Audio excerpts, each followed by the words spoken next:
On s'est laissé en décembre dans l'Évangile de Jean avec la mort de Jésus sur la croix, sa crucifixion, puis sa mise en terre, sa mise dans un tombeau. La mort de Jésus est essentielle au christianisme. La mort de Jésus est centrale au christianisme.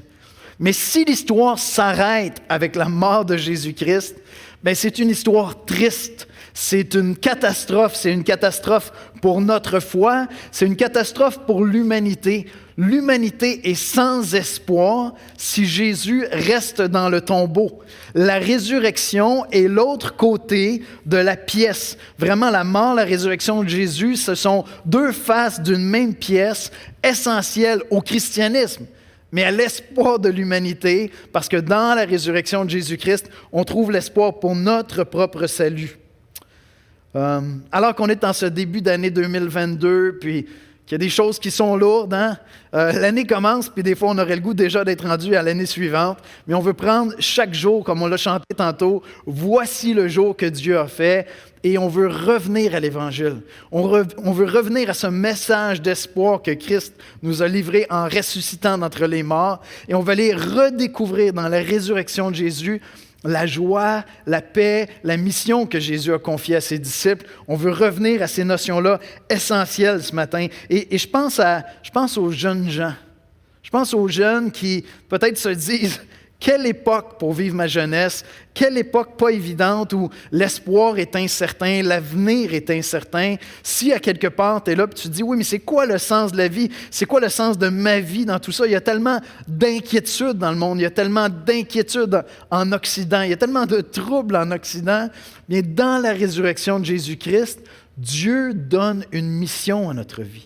Par la résurrection de Christ, Dieu donne une mission à notre vie. Notre vie trouve un sens profond. Et donc, je t'invite, si tu es jeune, à écouter ce message, à aller relire ce passage, justement pour aller trouver cet espoir-là et surtout ce sens que Dieu donne à ta vie, cette mission qu'il donne grâce à sa résurrection. Maintenant, pour tout le monde, peut-être que vous vivez de l'anxiété, je le sens personnellement autour de moi, je le vis aussi, c'est lourd, on est fatigué, il y a de l'anxiété qui est là. Bien, raison de plus pour revenir à un moment où les disciples, eux, vivaient de l'anxiété comme nous autres, on n'en a pas connu encore. Eux vivaient des moments terribles. Et puis, il y a une résolution qui se passe dans la résurrection de Jésus. Il y a une libération qui se passe. Ils sont libérés de cette dépression, de cette noirceur, de cette anxiété qu'ils vivaient parce que leur Sauveur, leur Seigneur a été crucifié. Et ils ne comprenaient pas ce qui se passait. On a besoin de retourner là parce que dans la résurrection de Jésus, on retrouve nous aussi cette libération-là, cette joie, cette paix, cette mission. Alors, penchons-nous sur ce passage-là ce matin, dans la prière, avec une attitude de dépendance envers Dieu, en disant « Seigneur, viens nous rencontrer. Viens nous redonner cette joie-là que les premiers disciples avaient, cette paix que tu leur as donnée lorsque tu es apparu devant eux, puis tu leur as dit « Shalom, que la paix de Dieu soit avec vous. » Et cette mission, ce sens à leur vie que tu leur as donné, viens nous redonner ça. On veut aborder le texte dans cet esprit-là. Vous êtes à la maison. Écoutez, le passage de ce matin a quelques éléments qui sont difficiles à comprendre. Vous allez avoir besoin de vos Bibles. Donc, c'est le moment, si vous voulez vous servir un autre café, un gros café bien foncé, ouvrez vos Bibles, vous installez. On va aller dans un mot de prière, puis on va plonger dans ce passage, puis on va aller voir vraiment la beauté qu'il y a dedans, puis certains éléments qui sont aussi assez intrigants dans le passage. On va aller dans un mot de prière ensemble. Seigneur Jésus, on vient dans ta sainte présence. Convaincus de ta résurrection, on vient dans ta présence pour t'adorer en ouvrant nos cœurs, Seigneur. T'adorer, c'est reconnaître que tu es Dieu. T'adorer, c'est te contempler. Et ce passage-là, Seigneur, de manière très unique, nous amène à contempler ta gloire, à voir ta majesté, Jésus. Je te prie, Seigneur, de venir nous donner, nous redonner cette joie de savoir que tu es ressuscité d'entre les morts, que le tombeau est vide, que la mort n'a pas su te retenir. Je te prie, Seigneur, pour ceux qui vont écouter ce message et qui peut-être demandent encore à être convaincus, ne sont pas convaincus de ta résurrection. Viens les convaincre, Seigneur. Ce n'est pas moi, ce n'est pas mes paroles, ce n'est pas mes capacités à moi, Seigneur. C'est ton esprit et ta parole qui nous convainc de la résurrection de Jésus-Christ. Viens, Seigneur, nous rencontrer ce matin. Viens nous parler. Ramène-nous, Seigneur, à cette joie des premiers disciples qui t'ont vu, qui t'ont touché, qui t'ont entendu, qui t'ont pris dans leurs bras, Seigneur. Convainc-nous de cette joie de ta résurrection. C'est en Jésus-Christ que nous te prions, Père. Amen. Les passages bibliques de ce matin sont tirés dans Jean 20, versets 1 à 23, dans la nouvelle édition de Genève. Jean 20, versets 1 à 23. Le premier jour de la semaine, Marie de Magdala se rendit au sépulcre dès le matin, comme il faisait encore obscur, et elle vit que la pierre était ôtée du sépulcre. Elle courut vers Simon-Pierre et vers l'autre disciple que Jésus aimait, et leur dit, « Ils ont enlevé du sépulcre le Seigneur, et nous ne savons où ils l'ont mis. » Pierre et l'autre disciple sortirent et allèrent au sépulcre. Ils couraient tous deux ensemble, mais l'autre disciple courut plus vite que Pierre et arriva le premier au sépulcre. S'étant baissé, il vit les bandes qui étaient à terre, cependant, il n'entra pas. Simon-Pierre, qui le suivait, arriva et entra dans le sépulcre. Il vit les bandes qui étaient à terre et le linge qu'on avait mis sur la tête de Jésus, non pas avec les bandes, mais plié dans un lieu à part. Alors l'autre disciple, qui était arrivé le premier au sépulcre, entra aussi, et il vit, et il crut. Car il ne comprenait pas encore que, selon l'Écriture, Jésus devait ressusciter des morts, et les disciples s'en retournèrent chez eux. Cependant, Marie se tenait dehors, près du sépulcre, et pleurait. Comme elle pleurait, elle se baissa pour regarder dans le sépulcre, et elle vit 2 anges vêtus de blanc, assis à la place où avait été couché le corps de Jésus, l'un à la tête, l'autre aux pieds. Ils lui dirent, « Femme, pourquoi pleures-tu? » Elle leur répondit, « Parce qu'ils ont enlevé mon Seigneur, et je ne sais où ils l'ont mis. » En disant cela, elle se retourna, et elle vit Jésus debout, mais elle ne savait pas que c'était Jésus. Jésus lui dit, « Femme, pourquoi pleures-tu? Qui cherches-tu? » Elle, pensant que c'était le jardinier, lui dit, « Seigneur, si c'est toi qui l'as emporté, dis-moi où tu l'as mis, et je le prendrai. » Jésus lui dit, « Marie. » Elle se retourna et lui dit en hébreu, « Rabouni », c'est-à-dire « Maître. » Jésus lui dit, « Ne me touche pas, car je ne suis pas encore monté vers mon Père. Mais va trouver mes frères, et dis-leur que je monte vers mon Père et votre Père, mon Dieu et votre Dieu. » Marie de Magdala alla annoncer aux disciples qu'elle avait vu Jésus, le Seigneur, et qu'il lui avait dit ces choses.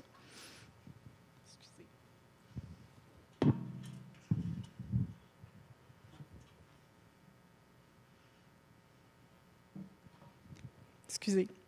Le soir de ce jour, qui était le premier de la semaine, les portes du lieu où se trouvaient les disciples étaient fermées, à cause de la crainte qu'ils avaient des Juifs. Jésus vint, se présenta au milieu d'eux et leur dit, « La paix soit avec vous. » Et quand il leur dit cela, elle leur monta ses mains et son côté. Les disciples furent dans la joie en voyant le Seigneur. Jésus leur dit de nouveau, « La paix soit avec vous. Comme le Père m'a envoyé, moi aussi je vous envoie. » Après ces paroles, il souffla sur eux et leur dit, « Recevez le Saint-Esprit. Ceux à qui vous pardonnerez les péchés, ils leur seront pardonnés, et ceux à qui vous les retiendrez, ils seront retenus. »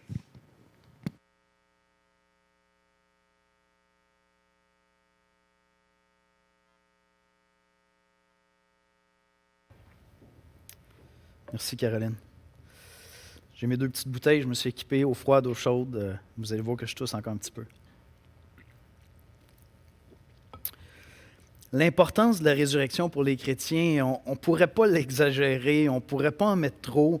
C'est fondamental au christianisme. Ça a été fondamental. Remettez-vous là, dans la peau de ces gens-là. Jésus est mort sur la croix. Comme tout a avorté. Tout le projet, toute la beauté du projet, tout l'espoir qu'il plaçait en lui s'arrête là avec sa crucifixion. Donc, on ne pourra jamais exagérer l'importance de la résurrection. Pour les premiers chrétiens, dans leur foi à eux, c'est essentiel, c'est fondamental. Mais pour notre joie à nous, pour les chrétiens de tous les temps, en fait, je dirais pour l'humanité, parce qu'il n'y a pas d'autre espoir qu'en Jésus-Christ. Et puis Jésus avait dit lui-même, il avait dit qu'il était la résurrection. Dans Jean, au chapitre 11, verset 25, on lit, c'est Jésus qui parle et dit, « Je suis la résurrection et la vie. Celui qui croit en moi vivra même s'il meurt, et quiconque vit et croit en moi ne mourra jamais. » Mais si Jésus dit qu'il est la résurrection, s'il n'était pas ressuscité d'entre les morts, comment peut-on croire qu'il est la résurrection? Tout ça, ça serait un peu des vues de l'esprit. On espérait, OK, on ne l'a pas vu. Non, Jésus a dit qu'il était la résurrection et il est ressuscité d'entre les morts. J'aime bien comment Tim Keller illustre l'importance de la résurrection. Écoutez ceci. Si Jésus est ressuscité des morts, alors vous devez accepter tout ce qu'il a dit. Je répète ça. Si Jésus est ressuscité des morts, alors vous devez accepter tout ce qu'il a dit. S'il n'est pas ressuscité des morts, alors pourquoi s'inquiéter de ce qu'il a dit? La question de laquelle tout dépend n'est pas de savoir si vous aimez ou non son enseignement, mais s'il est ressuscité ou non. Parce que s'il est ressuscité, il a toute autorité, il mérite qu'on l'écoute, qu'on lui obéisse, qu'on le suive. Et donc la résurrection est centrale au christianisme, elle est centrale à l'espoir de l'humanité. Voici comment je résumerai l'exposé de ce matin. Croire dans la résurrection nous libère pour la joie, pour la paix et pour la mission. Croire dans la résurrection nous libère pour la paix, la joie et la mission. Premièrement, la résurrection. Regardez les versets 1 et 2. Le premier jour de la semaine, Marie de Magdala, remarquez déjà que c'est une dame qui va découvrir le tombeau vide, on y reviendra. Le premier jour de la semaine, Marie de Magdala se rendit au sépulcre dès le matin, comme il faisait encore obscur, et elle vit que la pierre était ôtée du sépulcre. Elle courut vers Simon-Pierre et vers l'autre disciple que Jésus aimait. On a appris à connaître que c'était en fait l'apôtre Jean qui écrit la lettre, puis par humilité, il ne se présente pas lui-même, et leur dit, « Ils ont enlevé du sépulcre le Seigneur, et nous ne savons où ils l'ont mis. » La première chose que je veux souligner dans le texte, c'est que les disciples ne s'attendaient pas à la résurrection. Les disciples n'espéraient pas dans la résurrection. Les disciples ne croyaient pas, ne voyaient pas, n'envisageaient pas. Lorsque Marie s'est rendue au tombeau, elle trouve le tombeau vide. La première chose qu'elle se dit, c'est pas « Hey, il est ressuscité! » Non, dans sa tête, elle se dit « Ils l'ont volé. » Lorsqu'elle s'est rendue au tombeau le matin, c'était pas pour voir si effectivement il était ressuscité. Pourtant, Jésus l'avait annoncé, mais les disciples ne comprenaient pas ça. C'était au-delà de tout ce qu'ils pouvaient envisager. Donc, il n'y avait pas d'espace dans leur tête pour dire, dans leur foi, pour dire, il va ressusciter d'entre les morts. Quand Marie s'en va là, c'est pour honorer celui qu'elle aimait, celui qu'elle avait appris à aimer, à suivre, son enseignant, son maître, son Seigneur. Et lorsqu'elle trouve le tombeau vide, elle ne déduit pas de ça qui est ressuscité d'entre les morts. Elle en déduit que quelqu'un est venu voler le corps. Quelqu'un est venu enlever le corps. Donc, la première chose à noter, c'est que les disciples ne s'attendaient pas à la résurrection. Puis c'est important de le savoir parce que ça donne une crédibilité supérieure encore à leur témoignage, de dire que ce n'était pas dans leur plan, ce n'était pas un truc qu'ils avaient orchestré, qu'ils avaient organisé. Ils ne s'étaient pas préparés à essayer d'aller combattre des soldats qui protégeaient le tombeau. Les premiers disciples ne s'attendaient pas à ce que Jésus ressuscite. Ce n'était même pas envisageable dans leur esprit. Mais on veut constater que le corps n'est plus là. Le corps est disparu.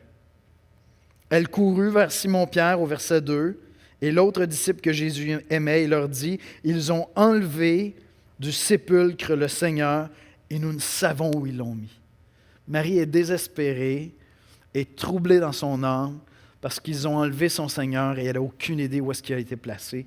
Elle est convaincue qu'on est venu chercher le corps. C'est très clair que le tombeau est vide. Simon-Pierre, versets 6 à 8, qui le suivait, arriva et entra dans le sépulcre. Il vit les bandes qui étaient à terre, les bandes qui étaient autour du corps, et le linge qu'on avait mis sur son visage, non pas avec les bandes par terre, mais pliées dans un lieu à part. Alors l'autre disciple qui était arrivé le premier au sépulcre entra aussi, et il vit et il crut. Marie a vu le tombeau vide, Pierre a vu le tombeau vide, Jean a vu le tombeau vide. Il n'y a plus de corps dans le tombeau. Il n'y a plus de corps là. Le corps est disparu. À ce moment-ci, pour les disciples, ils ne comprennent pas, ils ne savent pas quoi faire avec ça. Est-ce que le corps de Jésus a été volé? Vous Vous savez, les vols puis les profanations de sépulcres, de sépultures, c'était quelque chose de commun à l'époque. En fait, à toutes les époques. Encore aujourd'hui, quand j'étais en train d'étudier ça, j'ai fait une recherche 2 minutes sur Internet. Rapidement, j'ai trouvé les amendes qu'on colle aux gens qui vont diffamer, voler, briser des tombeaux. Donc, à toute époque, ça s'est passé. Et à l'époque, il y avait des vols qui se faisaient. Les gens entraient, partaient avec les corps parce qu'il y avait des parfums qui valaient très cher. Il y avait de la myrrhe qui était là. Il y avait souvent des objets personnels qui étaient là. Donc, c'est quelque chose de commun. C'est tellement commun qu'en fait, il y avait une peine pour ça. C'est la peine capitale. Si on te prenait à voler un tombeau, c'était la mort. Et donc, ça aurait pu être une possibilité. Est-ce que le corps a été volé? C'est ce que Marie a pensé sur le coup. On n'a pas la réponse rendue là. Mais le corps n'est pas là. Le corps est disparu. D'ailleurs, les opposants de Jésus, s'ils avaient eu le corps, auraient pu le produire, ils auraient pu juste le présenter. Ils disent non, il n'est pas ressuscité, parce que les disciples vont partir avec ça, puis ça va se répandre partout dans l'Empire romain, puis ils vont dire non, Jésus est ressuscité d'entre les morts. Mais les opposants de Jésus auraient pu juste produire le corps, puis dire non, il n'est pas ressuscité, regardez, il est là, on a son corps. Le corps est disparu, le tombeau est vide, ça c'est très très clair. Le corps n'y est plus, mais deuxièmement, la gloire de Dieu est là. Marie se dit, est-ce qu'ils ont volé le corps? Mais la scène à laquelle on assiste, ce n'est pas une scène de crime. J'oserais dire que c'est une scène de la gloire divine. Le tombeau est vide, mais Dieu est présent. Dieu est manifestement présent dans ce tombeau-là qui est vide. La gloire de Dieu est présente à ce moment-là. Tout a été rangé. Regardez au verset 6. Simon-Pierre, qui le suivait, arriva, entrant dans le sépulcre. Il vit les bandes qui étaient à terre et le linge qu'on avait mis sur la tête de Jésus, non pas avec les bandes, mais plié et rangé à part. Des criminels qui rentrent dans un tombeau puis qui décident de partir avec le corps ne commencent pas à tout ranger les affaires, vous comprenez? Ils ne commencent pas à placer ces choses-là. Au contraire même, c'est du lin, ils seraient probablement partis avec. Parce que même ça avait de la valeur. Mais lorsqu'ils arrivent dans ce tombeau-là, il y a vraiment quelque chose d'anormal qui se passe. Le corps n'est plus là. Les bandes qui enrobaient son corps sont par terre. Celui qui avait sur son visage est plié. Les choses sont ordonnées. C'est vide. Il y a quelque chose d'étrange qui se passe là, qui n'est pas normal. Marie, pour sa part, ne trouve même pas vraiment le tombeau vide. Elle trouve le tombeau sans Jésus, mais il n'est pas vide pour elle. Il y a 2 anges. Il y a 2 anges qui sont là.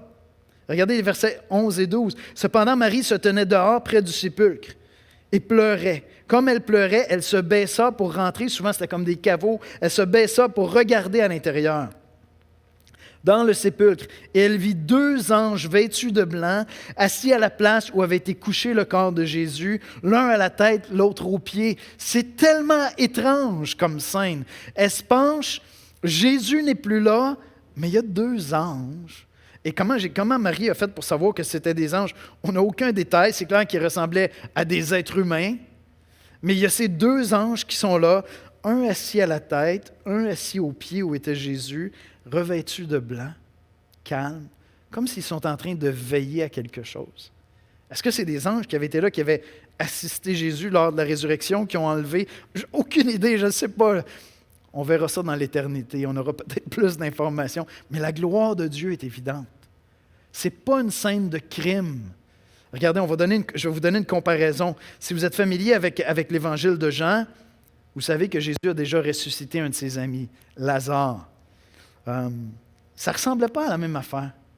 Ce n'était pas comme le même genre de scène.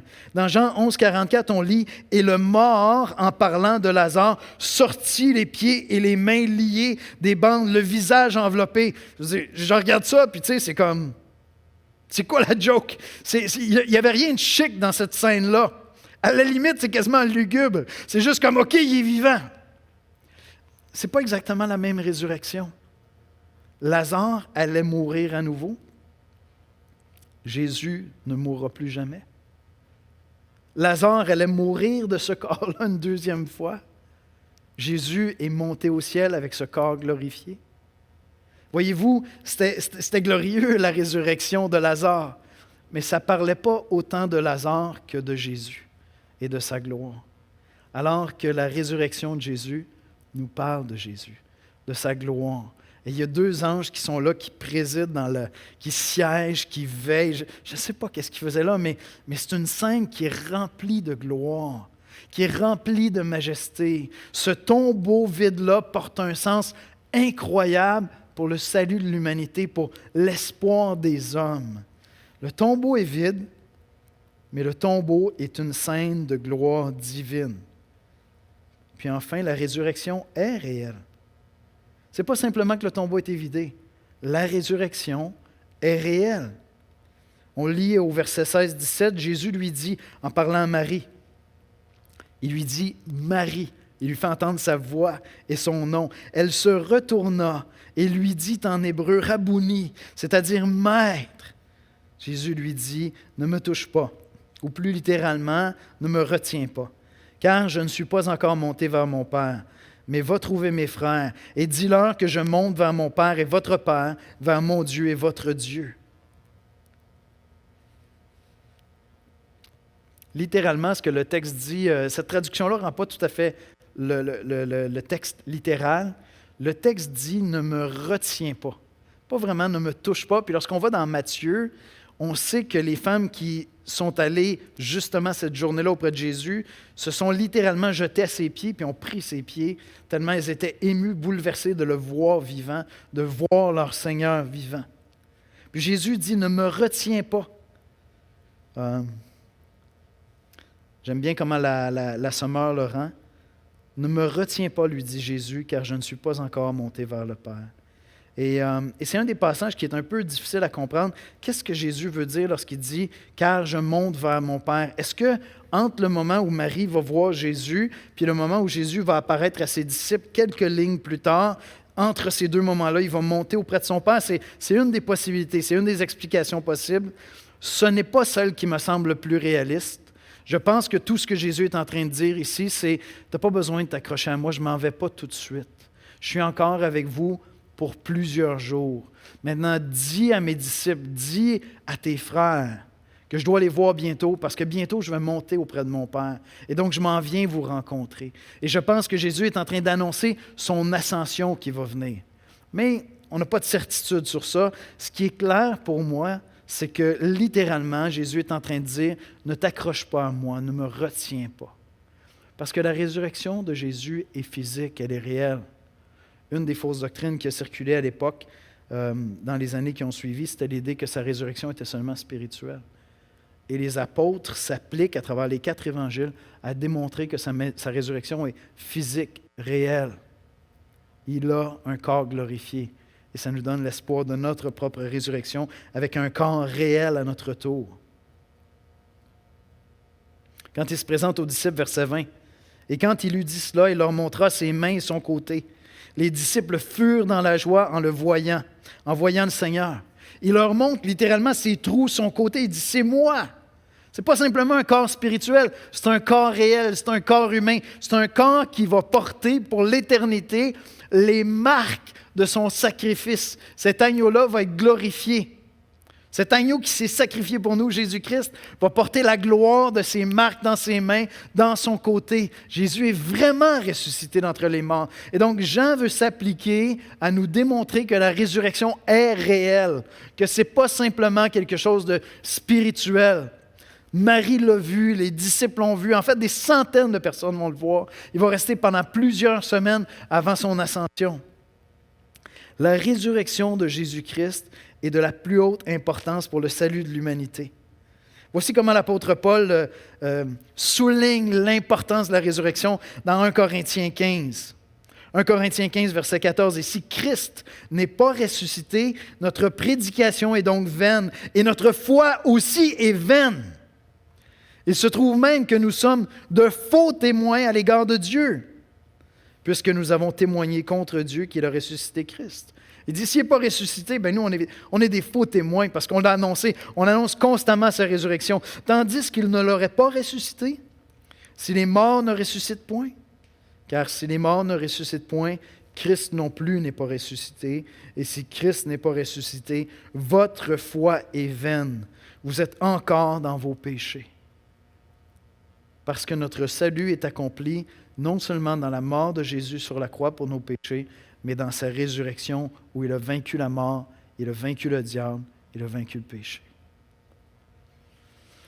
Jean nous donne plusieurs informations pour nous montrer que Jésus est vraiment ressuscité et qu'à ses yeux, à lui, aux yeux des premiers témoins, des premiers disciples, ça fait absolument aucun doute. Jean est convaincu sans l'ombre d'un doute que Jésus est vraiment ressuscité physiquement d'entre les morts.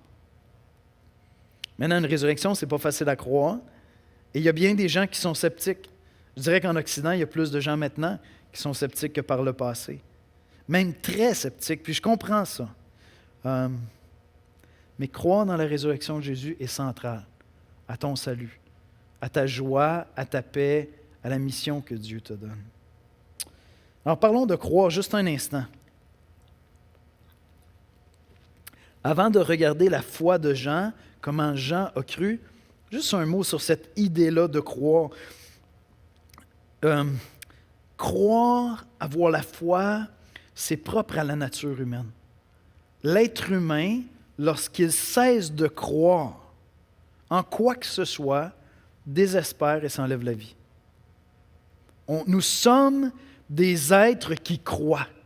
Pour vivre, on a besoin de croire, ne serait-ce que dans l'avenir, ne serait-ce que de croire que demain va être meilleur qu'aujourd'hui. On s'engage dans des relations, des fois on est déçu et on veut croire que cette relation-là peut s'améliorer. J'ai besoin de croire qu'il y a un destin. Autrement, on perd l'espoir. Bien, c'est vrai aussi dans le domaine de la foi par rapport à Dieu.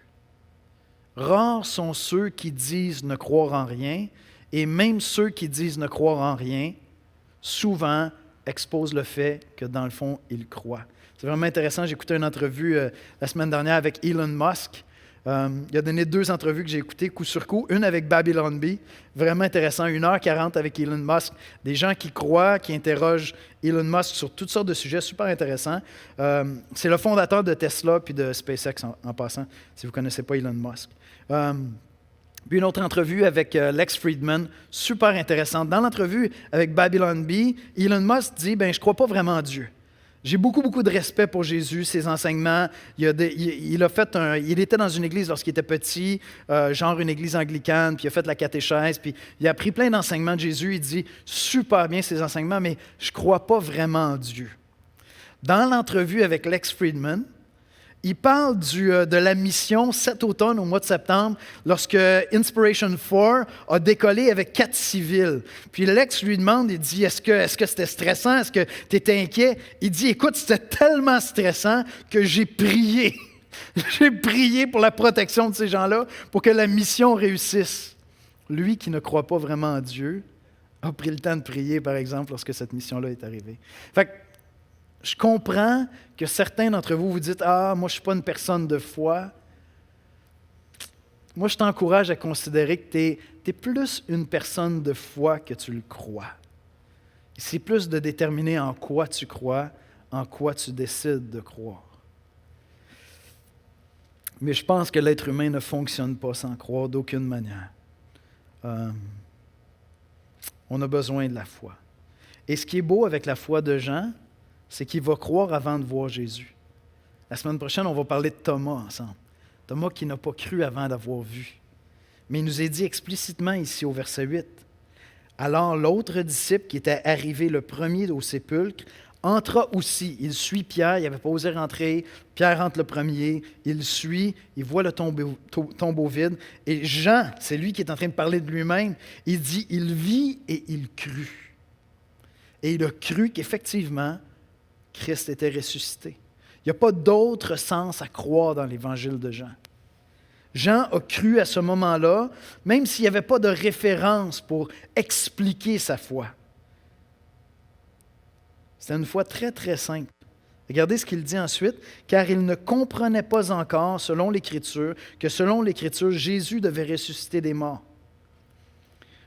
Jean ne comprenait pas que l'Ancien Testament annonçait la résurrection de Jésus. Il n'avait pas vu ça, mais avec une foi très simple, sans comprendre les Écritures, sans avoir tout compris, il nous dit « il vit et il crut ». Et ce n'est pas qu'ils croient que le corps a été enlevé, c'est qu'ils croient dans la résurrection parce que dans l'Évangile de Jean, croire, c'est ça. C'est croire sans voir. Et tout de suite après, il va nous donner un contraste avec Thomas. On va le voir ensemble la semaine prochaine. Jean a cru avec une grande simplicité, sans comprendre toutes les Écritures. Lorsque Jean a écrit les lignes qui racontent ça, il a une foi super intelligente, super éclairée. C'est ce Jean-là qui a écrit cet évangile. Et donc, lorsqu'on commence dans Jean 1, il nous parle de Jésus comme le Logos, la parole de Dieu, le principe créateur, celui par qui Dieu a tout créé. Lorsqu'il écrit ces lignes-là, il a compris que Jésus est Dieu le Fils. Lui, plus que tous les autres évangélistes, nous aide à comprendre la divinité de Christ. Donc, lorsque Jean écrit son évangile, il a une foi super éclairée. C'est un théologien extraordinaire. C'est un homme d'expérience. Mais au moment où il a cru, il ne comprenait même pas les Écritures. Il n'avait pas besoin de tout comprendre pour croire en Jésus. Sa foi était simple. Il crut, tout simplement. C'est correct de grandir à travers les années, puis étudier les Écritures, puis approfondir les Écritures, puis comprendre la majesté de la parole de Dieu, la beauté de Dieu, la Sainte Trinité.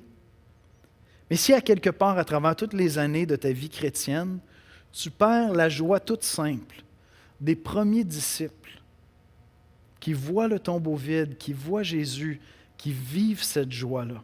Si à quelque part, ta foi est rendue tellement intellectuelle, tellement documentée, tellement testée que tu as perdu la simplicité de la joie des premiers croyants, à quelque part, tu as perdu l'essentiel. Tu as perdu l'essentiel.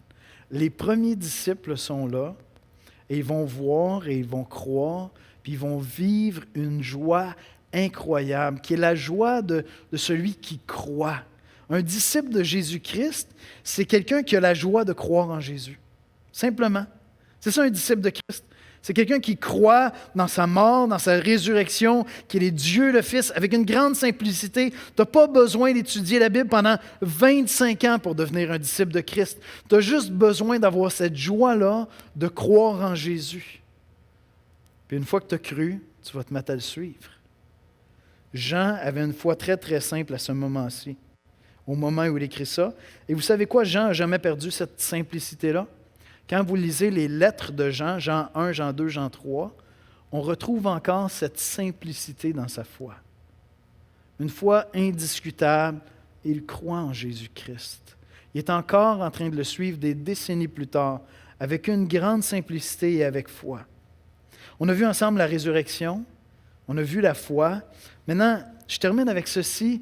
Je veux qu'on voit la libération qui se produit dans le passage, parce que c'est ça que Dieu veut faire dans nos vies. Je ne sais pas si vous êtes familier un peu avec l'expression « un arc narratif ». Un peu technique, là. Un arc narratif, c'est quoi? C'est bien dans une histoire, lorsqu'il y a une tension qui est en train de se créer, pensez au dernier film que vous avez écouté, il y a probablement un arc avec une tension qui est là, il y a un drame qui se passe, et tant qu'on ne se rendra pas à la résolution de cette tension-là, l'arc n'est pas résolu. Le narrateur va te raconter une histoire où il doit y avoir une résolution. Mais ici, il y a un arc narratif qui est là, parce que les disciples étaient partis pour la gloire, ils étaient avec Jésus, sont en train de le suivre. C'est génial, on rentre à Jérusalem. Boum, il se fait arrêter, il se fait crucifier, il meurt. On est dans une tension. Il y a une tension qui est produite, qui est insupportable, qui conduit les disciples au désespoir. Je veux dire, Marie va là et elle pleure. Ils pleurent leur Seigneur. Je veux dire, tout s'est effondré. Tous leurs espoirs sont tombés. Celui qui était plus qu'un prophète, celui qui parlait mieux que tous les prophètes, celui qui faisait des miracles, celui en qui ils avaient mis tous leurs espoirs, celui en qui ils avaient reconnu le Messie, le Sauveur des Juifs, est mort. On est dans une tension. Il y a quelque chose qui doit se résoudre ici. Mais lorsqu'ils vont voir le Christ ressuscité, il y a une résolution dans cet arc-là. On est libéré. On est libéré de cette tristesse. Les disciples sont libérés de cette tristesse, de ce désespoir d'avoir perdu leur Sauveur. Et c'est vraiment raconté comme une libération. Ils sont là, ils sont dans l'incertitude, dans l'inconnu, dans le désespoir, puis Jésus va leur apparaître, puis il y a même comme une espèce de suspense qui est là. Jésus apparaît à Marie, Marie ne le reconnaît même pas. Finalement, qu'est-ce que Jésus va faire? Il va l'appeler par son nom. Puis Jésus s'était présenté comme le berger qui appelle ses brebis par leur nom. Puis lorsqu'ils entendent sa voix, ils répondent. J'aurais tellement aimé ça être là. Puis juste observer la scène, puis voir Jésus qui est là, puis dire, OK, il est là, mais Marie ne l'a même pas reconnu. Puis là, Jésus va dire, Marie. Là, elle reconnaît sa voix, comme une brebis qui entend la voix du berger. Et là, son cœur se remplit de joie. Elle est libérée de tout ce désespoir-là. Cette libération-là que Dieu nous donne vient lorsqu'on croit dans la résurrection de Jésus-Christ. Et si tu es à cet endroit dans ta vie où tu dis, Jésus, j'aime ses paroles, j'aimerais tellement ça m'asseoir avec Elon Musk, puis dire, OK, ses paroles, mais ses paroles, c'est rien. Ses paroles, c'est juste des indices, c'est juste des guides pour te révéler une personne. Regarde au-delà de ses paroles, regarde qui il est. Si tu es à cet endroit-là où tu as appris à apprécier Jésus, tu le trouves intéressant, mais tu es là et tu te dis, ouais, mais la résurrection, là, c'est comme, c'est dur à croire. Tu es dans cette tension-là, dans cet arc de ta foi. Et si Dieu, quand Dieu va t'accorder la grâce de croire, d'entendre la voix de Jésus, qui va dire, Yannick, Michel, Esther, Marie, puis là tu vas répondre. La libération qui va venir dans ton âme. Et c'est ça qu'on voit ici. Ils entrent dans une joie qu'ils n'auraient jamais pu imaginer parce qu'ils n'étaient même pas capables d'imaginer la résurrection de Jésus. Ils entrent dans une paix, Jésus va leur donner une paix qu'ils n'auraient pas pu concevoir avant. Regardez la joie de Marie qui se tourne vers Jésus, qui dit « Rabouni, maître ». Et Jésus lui dit, ne t'accroche pas à moi, je ne suis pas parti encore, tu vas me revoir, c'est bon, on va se revoir. La joie des disciples, au verset 20. Et quand il lui dit cela, il leur montra ses mains et son côté. Les disciples furent dans la joie en voyant le Seigneur. Et peut-être pour essayer de s'associer, de s'identifier avec la joie qu'il y a là, parce que je veux dire, moi, je n'ai pas vu Jésus ressusciter. Pensez à une maman qui porte un enfant dans son ventre et qui arrive au moment de l'accouchement, puis après avoir porté cet enfant-là pendant 9 mois, après avoir travaillé tellement fort pour le mettre au monde, on vient lui remettre son enfant dans ses bras. Qu'est-ce qui se passe lorsqu'elle voit son enfant, lorsqu'elle le voit? De manière plus simple, peut-être plus banale, tu as un proche que tu aimes énormément qui est parti en voyage pendant longtemps, puis tu t'en vas l'accueillir à l'aéroport. Puis là, tu attends, puis il y a toute la foule, puis à un moment donné, boum, tu le vois. C'est quoi qui se passe? Imaginez les disciples qui ne voient pas un nouvel enfant qui vient au monde, qui ne voient pas quelqu'un qui revient d'un voyage, mais qui voient Jésus-Christ ressuscité. Imaginez la joie qui les porte. Ce n'est pas simplement une nouvelle vie humaine, c'est une nouvelle vie éternelle que Christ vient leur offrir. Et ils sont remplis de cette joie-là. Et à quelque part, c'est dans l'expérience de ta foi, si avec les périodes qu'on est en train de vivre, tu as perdu la joie, mais tu as perdu la joie de saisir l'importance de la résurrection de Jésus, la réalité de la résurrection de Jésus. Et Dieu veut te donner cette joie-là incomparable de savoir qu'il est ressuscité d'entre les morts. Puis Jésus leur donne la paix. Au verset 19, il dit, « Le soir de ce jour, qui était le premier de la semaine, les portes du lieu où se trouvaient les disciples étaient fermées à cause de la crainte qu'ils avaient des Juifs. » Et là, Jésus va apparaître au milieu d'eux. Jésus vint et se présenta au milieu d'eux. J'ai tellement hâte d'avoir ce corps-là, moi. Et leur dit, « La paix soit avec vous. Shalom, la paix soit avec vous. » Il va le répéter après. Au verset 21, Jésus leur dit de nouveau, « La paix soit avec vous. Comme le Père m'a envoyé, je vous envoie. » Écoutez, Jésus qui est dans le tombeau, c'est son sacrifice. Mais Jésus qui ne ressuscite pas, c'est notre désespoir. Je ne sais pas si vous avez déjà lu des livres de Andrew Murray. Beaucoup de ces livres sont traduits en français. J'aime cette citation. Je vais la lire en anglais puis en français. « A dead Christ for whom I must do everything. A living Christ does everything for me. Un Christ mort est un Christ pour lequel je dois tout faire. Parce qu'il m'a montré comment vivre, mais il est mort et il n'est plus là. Et je vais l'honorer, mais je vais honorer un mort. Mais un Christ vivant fait tout pour moi, parce que lui a vaincu la mort. Lorsque Jésus leur dit « Shalom », que la paix soit avec vous, ils entrent dans une paix où il y a une résolution. Ils sont libérés parce que Christ a vaincu la mort, a vaincu le péché, a vaincu le monde, a vaincu le diable. Jésus est vivant. Il était glorieux, il est maintenant absolument majestueux et glorieux, et il est l'espoir de toutes nos résurrections, de ma résurrection et la tienne, si tu crois. Et donc, ce que Jésus donne dans cette libération-là, dans cette résolution-là, il leur donne la joie et il leur donne la paix, une paix qui ne va plus jamais les quitter. Puis on va le voir, si vous allez lire le livre des Actes, vous allez voir des disciples qui sont transformés. Il y a quelque chose d'étrange qui se passe dans le passage ici. Jésus va comme souffler sur eux, littéralement, là, il va souffler sur eux, puis il va dire « Recevez mon esprit ». Ma compréhension, c'est que c'est symbolique ce qui est en train de se passer là, puis ça annonce ce qui va se passer au moment de la Pentecôte. Parce que ces disciples-là ne sont pas encore tout à fait transformés comme lorsqu'ils vont vraiment recevoir l'Esprit. Et donc Jean, je pense, est en train d'annoncer, Jésus est en train d'annoncer, après mon ascension, vous allez recevoir mon Esprit. Et ces gens-là vont être complètement transformés. Ils vont bouleverser l'Empire romain. Ils vont bouleverser la terre entière. Mais non seulement il leur donne une joie, il leur donne une paix, mais il leur donne une mission. Il donne une mission à leur vie, un sens à leur vie. Regardez le verset 21, Jésus leur dit de nouveau, « La paix soit avec vous, comme le Père m'a envoyé, moi aussi je vous envoie. » Tout à l'heure, je disais, un disciple de Jésus-Christ, c'est quelqu'un qui a la joie d'avoir cru en Jésus. Maintenant, une fois que tu as cette joie-là, mais tu t'appliques à le suivre, à marcher dans ses voies. Voyez-vous ce qu'il dit? Il dit, « Comme le Père m'a envoyé, maintenant vous allez pouvoir y aller. » J'ai vaincu la mort, j'ai vaincu le péché, vous allez recevoir mon esprit. Le Père m'avait envoyé pour annoncer un message d'espoir aux hommes. Maintenant, vous allez vous appliquer à marcher dans mes traces. C'est moi qui vous envoie maintenant. Vous allez me suivre. Et Jésus vient de donner le sens de leur vie, une mission pour leur vie.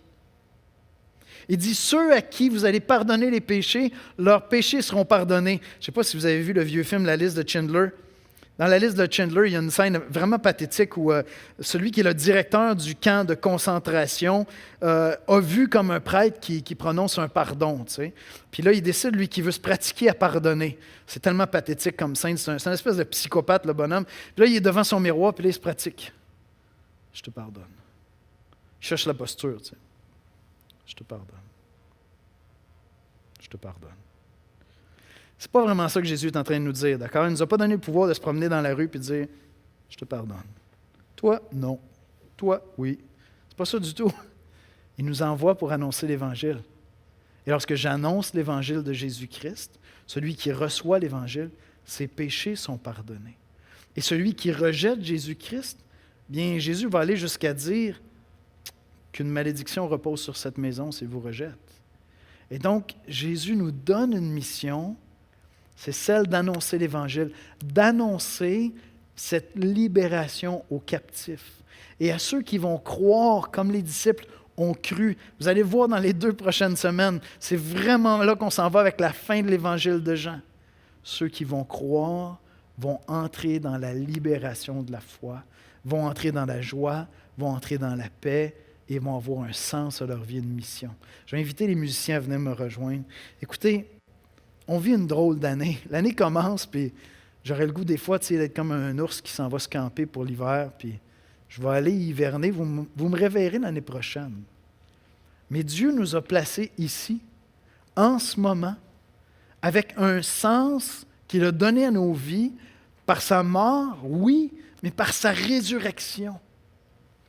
Et les premiers disciples ne s'attendaient même pas à le voir ressusciter. Ils ne croyaient pas à ça. Ils n'avaient aucune idée que ça allait se produire. Mais à leurs yeux, à eux, c'est absolument clair qu'il est ressuscité d'entre les morts. Le tombeau est vide. Le tombeau n'est même pas une scène de crime. C'est une scène divine où il y a des anges qui sont là, qui président à la résurrection de Jésus-Christ. Jésus leur apparaît physiquement. Et au moment où ils croient, ils sont libérés. Ils sont libérés de la tristesse, du désespoir, de savoir qu'un être magnifique, qui enseigne des choses qu'aucun autre homme enseignait avant, des paroles de sagesse glorieuse, des paroles de paix, des paroles de charité pour ton prochain, des paroles d'amour pour Dieu, de respect pour Dieu. Mais ce n'est pas simplement quelqu'un qui a enseigné des paroles. Ce n'est pas simplement quelqu'un qui est mort sur une croix. C'est un être merveilleux qui est ressuscité d'entre les morts. Et quand tu as cette foi-là, garde-la avec une grande simplicité. La simplicité de Jean qui a cru. Jean qui a cru de Marie. C'est tellement beau de voir que Dieu envoie Marie. À l'époque, le témoignage de cette femme n'aurait pas porté parce qu'il n'y avait pas le même poids légal. Mais Jésus est en train de dire, regarde, c'est pour tout le monde. Mon premier témoin, ça va être Marie. C'est elle qui va me voir ressusciter d'entre les morts. C'est elle qui va en témoigner. Et Dieu te donne ensuite une mission. Et regardez le contraste. Marie, la première fois, elle arrive, le tombeau est vide. Désespoir, on a volé le corps. Elle va le dire aux disciples en pleurant. Ils ont volé le corps. Ils ont pris le corps de notre Seigneur. Lorsqu'elle voit le Maître et qu'elle entend sa voix, qui l'appelle Marie, elle voit qu'il est ressuscité. Elle court vers les disciples et elle dit, il est ressuscité. Et je vois dans Marie la passion de la mission. Jésus va apparaître ensuite à tous les disciples et il va dire, comme moi j'ai été envoyé, vous devez aller maintenant. Mais allez-y avec la joie de Marie, avec cette simplicité où tout n'est pas clair. Mais les gens autour de nous ont besoin d'entendre qu'il est possible d'être réconcilié avec Dieu, que le monde où on vit n'est pas désespéré, que l'avenir de l'humanité n'est pas désespérant, parce que l'avenir de l'humanité ne s'arrête pas sur cette terre et ne s'arrête pas à ta mort. L'avenir de l'humanité est en Jésus-Christ, qui est ressuscité d'entre les morts. C'est lui mon avenir, c'est lui ton avenir, si tu crois. Et si à quelque part tu es en train de cheminer, puis tu es là, puis tu dis, j'aimerais ça croire, bien lis les évangiles, prends le temps de les lire, reste avec nous dans les prochaines semaines. Demande à Dieu, Seigneur, donne-moi cette simplicité de croire, afin que moi aussi je puisse avoir la joie, vivre la paix et trouver un sens profond à ma vie, qui est celui d'annoncer Jésus-Christ. On va prier ensemble. Seigneur Jésus, tu es ressuscité d'entre les morts. Le tombeau est vide, et ce n'est pas qu'on a volé ton corps, c'est que personne n'aurait pu te retenir dans la mort. C'est pas, Seigneur, que tu as manqué ton coup. C'est pas une manigance que les premiers disciples ont dû faire. Non, ces gens-là vont être transformés en te voyant, vont être transformés en recevant ton esprit, vont transformer littéralement l'Empire romain, vont bouleverser la terre. Et depuis des milliers d'années, des chrétiens qui portent cette joie, cette foi, cette paix, quelles que soient les circonstances. Quelles que soient les circonstances de ma vie, quelles que soient les circonstances de ma société, qu'on soit en pandémie ou non. Seigneur, les chrétiens, depuis des milliers d'années, remplis de cette joie de la résurrection, de cette paix qui vient avec ta victoire, et animés de cette mission d'aller vers les hommes et d'annoncer le pardon qu'il y a en Jésus-Christ, Seigneur. Oh Seigneur, je te prie de nous remplir de cette joie comme Église, que l'Église de l'espoir, Seigneur, porte son nom à juste titre. Parce que notre espoir est vivant, parce que Jésus-Christ est vivant, Seigneur. Et je te prie, Seigneur, s'il y a des gens qui écoutent ce message et qui n'ont pas encore cette foi-là, viens parler à leur cœur, fais-leur entendre ta voix, Seigneur, qu'ils sentent dans leur âme, dans leur cœur, cet appel très personnel à se tourner vers toi, Jésus, et à dire, Rabouni, Maître, et à t'adorer, Seigneur, à te célébrer pour entrer dans la joie, dans la paix et dans la mission de Jésus-Christ. Amen. Amen.